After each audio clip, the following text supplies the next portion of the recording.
bersamamu dan bersama rohmu. Inilah Injil suci menurut Lukas. Dimuliakanlah Tuhan. Ketika Yohanes tampil di Sungai Yordan, banyak orang menanti-nanti dan berharap, dan semuanya bertanya dalam hati tentang Yohanes, kalau ia adalah Mesias.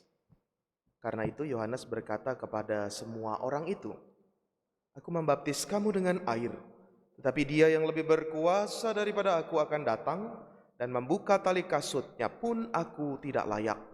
Ia akan membaptis kamu dengan Roh Kudus dan dengan api." Ketika seluruh orang banyak itu telah dibaptis, dan ketika Yesus sedang berdoa, setelah ia juga dibaptis, terbukalah langit, dan turunlah Roh Kudus dalam rupa burung merpati ke atasnya. Terdengarlah suara dari langit, "Engkaulah putraku yang terkasih, kepadamulah aku berkenan." Demikianlah sabda Tuhan. Terpujilah Kristus.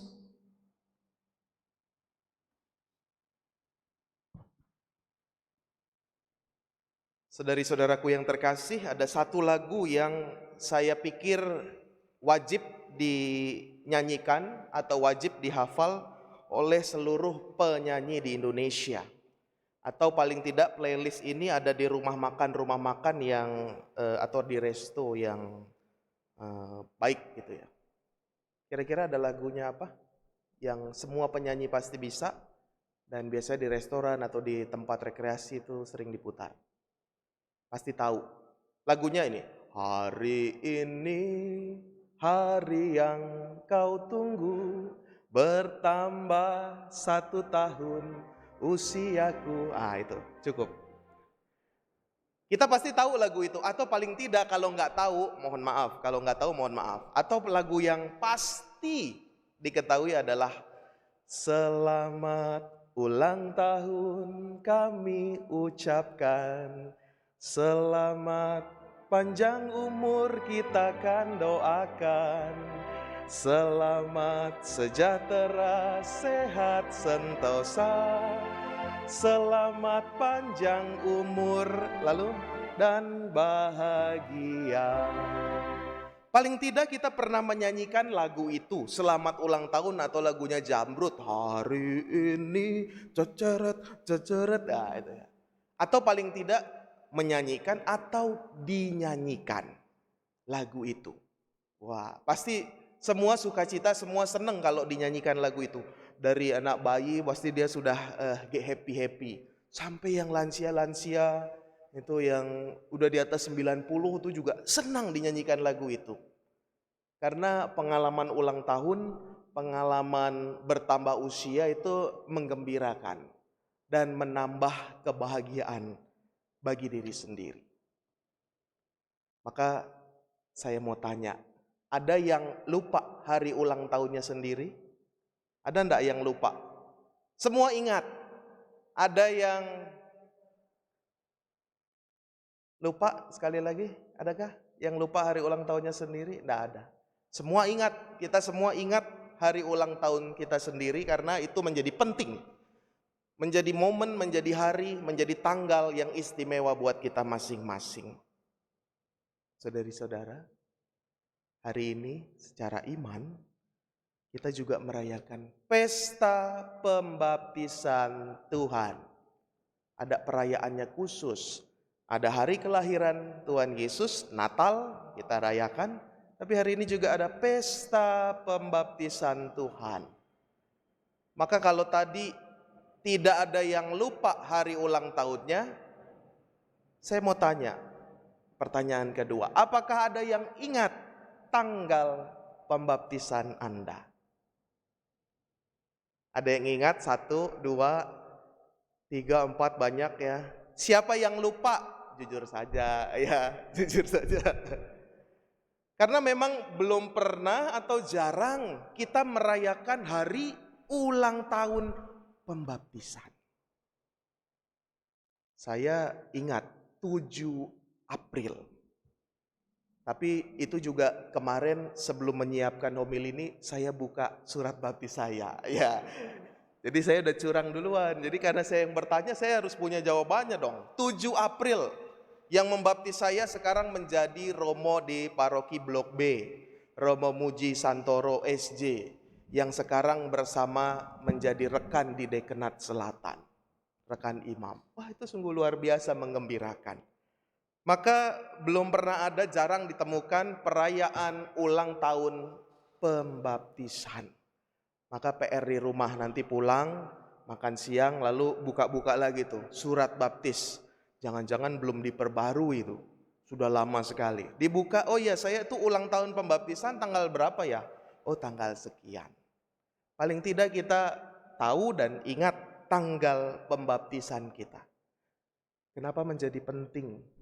Kenapa harus dirayakan seperti ulang tahun kalender usia kita? Karena kalau kita dalam bacaan kedua dikatakan, kenapa penting? Karena baptisan adalah kado terindah dalam iman kita.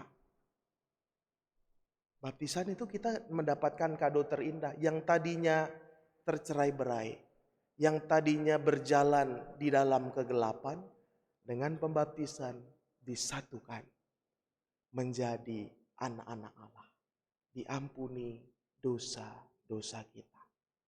Itu anugerah terbesar dalam dinamika iman kita sebagai seorang Katolik. Kalau dalam kitab hukum kanonik Gereja Katolik dikatakan, sakramen baptis adalah pintu gerbang dari sakramen-sakramen lain. Maka ini menjadi sesuatu yang penting, sesuatu yang indah, anugerah luar biasa.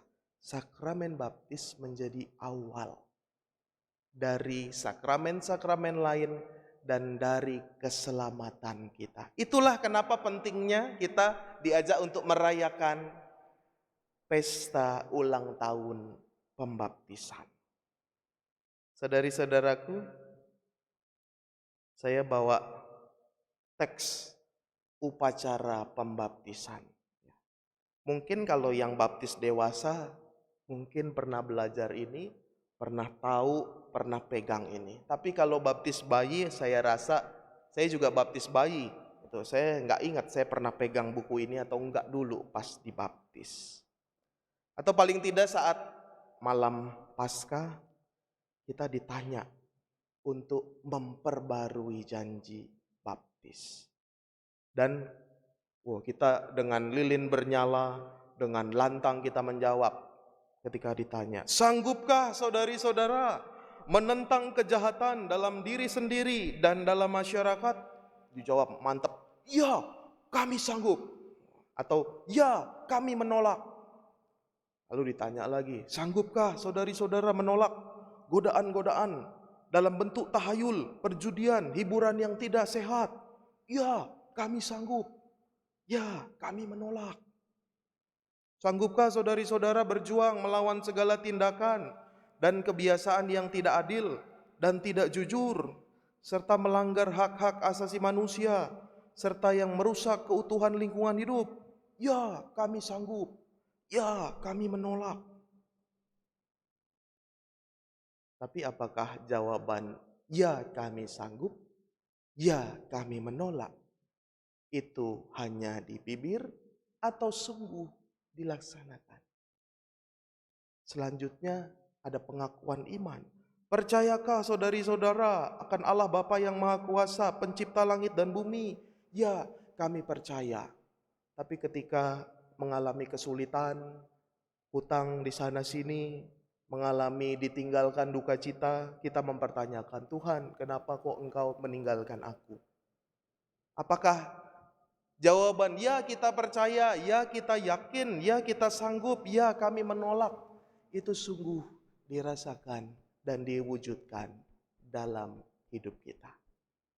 Oleh karena itu, perayaan pesta ulang tahun pembaptisan seperti yang dirayakan Tuhan Yesus pada hari ini, pesta pembaptisan Tuhan, mengingatkan kita mulai hari ini dengan kesanggupan, dengan niat yang mantap, dengan kepercayaan yang teguh menjalani hidup di hari-hari ke depan.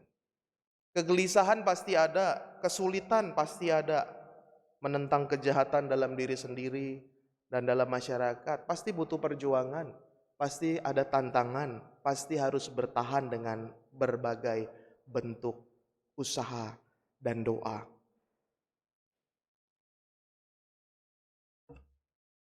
Dalam bacaan Injil, kalau kita menghadapi kesulitan itu, kalau kita menghadapi tantangan itu, kalau kita merasa, ya Tuhan saya nggak sanggup, ya Tuhan saya nggak bisa menolak, ya Tuhan kenapa saya tidak percaya.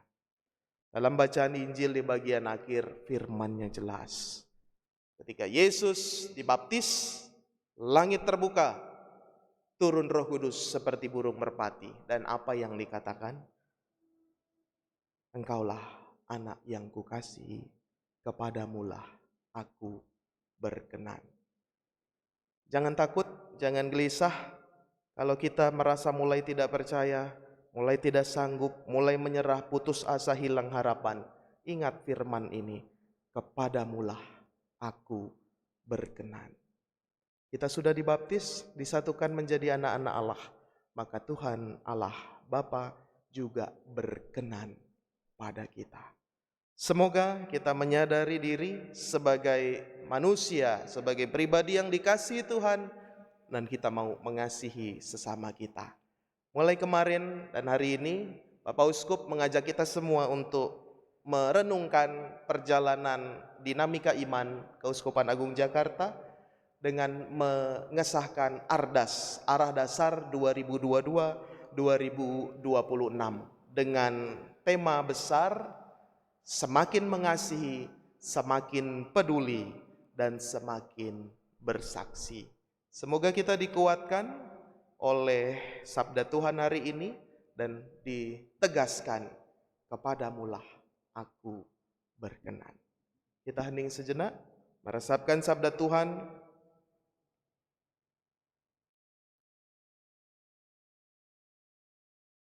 Merasakan kasih-Nya dan kehadiran Allah yang senantiasa menyertai kita. Kita tanggapi firman Tuhan dengan memperbaharui iman kepercayaan kita.